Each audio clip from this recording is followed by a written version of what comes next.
Welcome to Ray Presents. Today I'm honored to have Dr. Helen Ofosu join me, a distinguished figure in the realm of psychology. Dr. Ofosu combines her doctoral training in work and business psychology, also known as industrial organizational psychology, with over 2 decades of hands-on professional experience. Her mission, to forge resilient careers and successful organizations. Dr. Ofosu, welcome to the show. How are you? I'm well, and thank you for having me on your show. I'm so happy to be here. Thank you. Thank you for taking time to be with me. So let's jump right in. As chair of the new section of the Canadian Psychological Association, focusing on Black psychology, uh, you're playing a pivotal role in improving representation in the field. Could you share how this initiative is impacting the mental health needs and representation of Black graduate students, faculty, and practitioners in Canada? Well, I like to say that we're still a small group, but we're getting to be a mighty group. Um, you know, there are probably less than 200 of us who have a master's or PhD in psychology across the country. So in a Mm-hmm. country of 40 million, that is really not nearly enough. Mm-hmm. We're definitely dealing with a representation issue. And we basically formed the sections so that even though we're all spread out and we're all possibly a little bit isolated, we're creating some community and support for each other Mm-hmm. and raising the awareness of this issue. We've had students reach out to us telling us about hard things that are happening to them as the only Black graduate student in their program, so we can do some advocacy. Same thing has happened with a few isolated psychologists.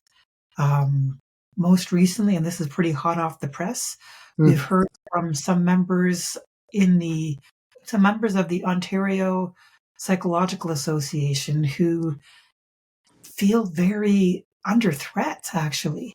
Some of their peers have been writing very harmful things on a listserv.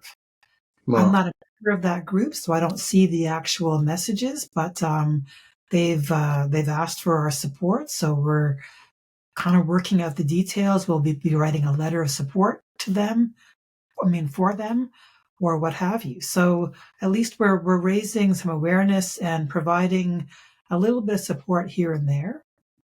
The one thing that's very public is that we do try to have monthly events. okay. Most of these events are open to the public. So at least it's putting a public face on who are the Black folks in psychology. So offering sessions on all kinds of things. Black mental health first aid was the most recent one, or second most recent one. We talked about liberation psychology just a couple weeks ago when we had our Black History Month event, and Dr. Tama Bryant, the past president of the American Psychological Association, she was our guest, and that one had a huge attendance, huge engagement. Mm-hmm. So it's nice that we're doing things that are accessible to people, since very few people in Canada have any relationship with these psychologists since they're so rare. Wow. Wow. Yeah. Um, Considering your background in executive coaching, how do you address the mental health impacts of racism with leaders, especially within the Black community? And what strategies have proven effective in supporting their mental health, well-being, alongside their professional development? Well, it's an interesting question. So, yes, of course, I'm a psychologist, so I should know about mental health, but I try to stay in my lane. Mm-hmm. So, my clinician friends are the ones who I normally count on to provide the mental health support. Mm-hmm. But where it becomes relevant in my work is that whenever I get a chance to, I include a leadership assessment as part of my work with leaders. As a rule, most organizations are well intentioned, or at least many are well intentioned, but Mm-hmm. very few leaders have enough time to give meaningful feedback to people who report to them, which means that even if there are ongoing performance discussions, they're not really actionable and they're not really specific. So I include these leadership assessments so that I get an objective and useful way of understanding how somebody's probably showing up at work. And part of that assessment shows how people may respond when they're not at their best. So if somebody is bored or distracted or under a lot of pressure, some of those, and these are all common things that happen to most people at some point. So it's good to know how somebody's normally good behavior might unravel under the wrong circumstances, right? And so seeing how this plays out, most people realize, oh my goodness, things like racial stress, racial trauma are a distraction and are stressful. So these are things that might really undermine their behavior, and that gives them a good reason to, consider doing some therapy or at least having a relationship with somebody so that when hard things happen, they have somebody to talk to. It's basically about putting up some guardrails at a minimum, because I do think that Black leaders in particular have unique challenges. I find sometimes when you're at the lower levels of an organization, people don't see you as much of a threat. They may even ignore you. They may even support you. But as you climb, and there are fewer and fewer of you, and people wonder, well, do you even deserve to be here? Sometimes the elbows go up and it gets a little tougher. So I think that Black leaders often deal with things that other people don't necessarily deal with, while also trying to lead. Unfortunately, it's like more resistance towards Black leadership, maybe. Sometimes, and I think right now, especially, we're seeing big signs of it in the United States in terms of a lot of pushback against equity, diversity, and inclusion. It's happening in Canada as well, but in certain domains, because of the Employment Equity Act, especially now that it's being amended to include Black people as a separate and distinct designated group, we're a bit more protected in Canada, at least in the public service and other larger organizations. But, the pushback is there. A lot of us can feel it. That's unfortunate. Now, with we've spoken about your expertise in regards to, you speak a lot about resilience. Now, how can this further be developed among Black leaders facing racial discrimination? I always like to distinguish between career resilience and personal resilience. And I think as Black folks, we are resilient. We've had to be, or else we wouldn't be here. No doubt about it. Right? So I like to focus on career resilience so that people don't need to over rely on their personal resilience. So this career resilience, it's a bunch of things, but a big one is finding ways to get adequate support from peers, from collaborators, right? So you're not so isolated. So that's basically building out your network and keeping up with your outreach and visibility. Also being really good at your work, right? Because at least it does provide some protection. If you're not good at your craft, then you're a lot more vulnerable. Yeah. Now, given your role, your diverse role, once again, and impact on psychology, leadership, and the Black community's mental health, could you share a success story or a personal insight about helping someone overcome barriers related to discrimination, especially in leadership or high-stake environments? I think, of course, I can't say anything that might identify anybody, but I'd say that the big theme is helping people realize that the fact that they are the only or one of few or the first is often a hidden strength. Sometimes we feel scared and maybe even nervous when we're the only. But I like to remind people, even using a bit of a metaphor, anyone who has kids or who's kind of messed around with some artistic things has put a drop of food coloring in a glass of water or in a glass of milk. And you see how that one dot it has like a burst of impact in that glass. And that's how I like people to think of themselves, right? You might be a minority, you might be, feeling isolated and maybe even small because you're in a sea of everyone else being very different from you. But you may be able to see things that other people can't see, anticipate things that other people can't anticipate, connect dots that others don't even see, and have a big impact despite the fact that you are an only or the first or one of few. Yeah, sometimes you hear a lot, yes, the first this, the first that, but many times it's the only one or the last, the last one. How do you build resilience, knowing that you're the first? Because yes, it could be a hidden, it's something that's positive, but it comes with certain pressures. How do you handle that type of pressure of being the only one? Sometimes you just want to be, you just want to be, right?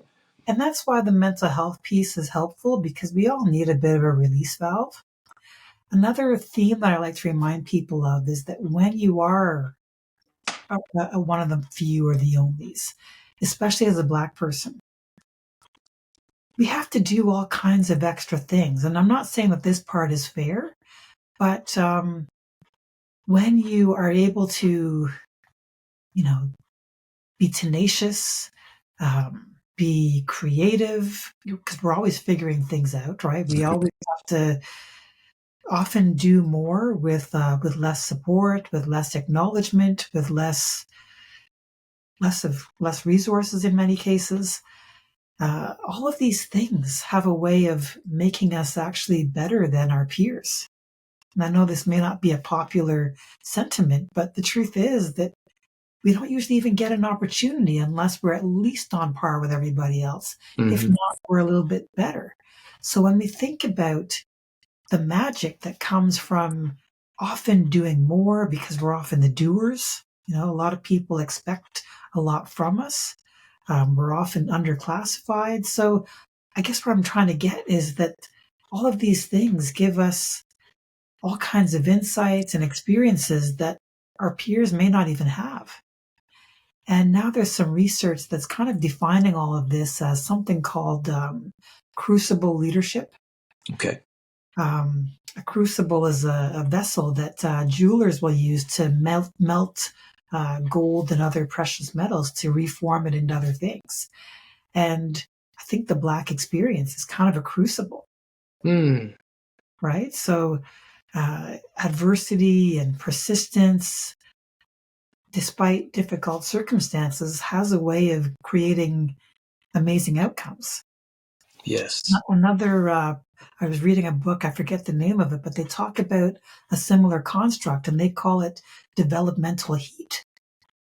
Mental heat. Developmental heat.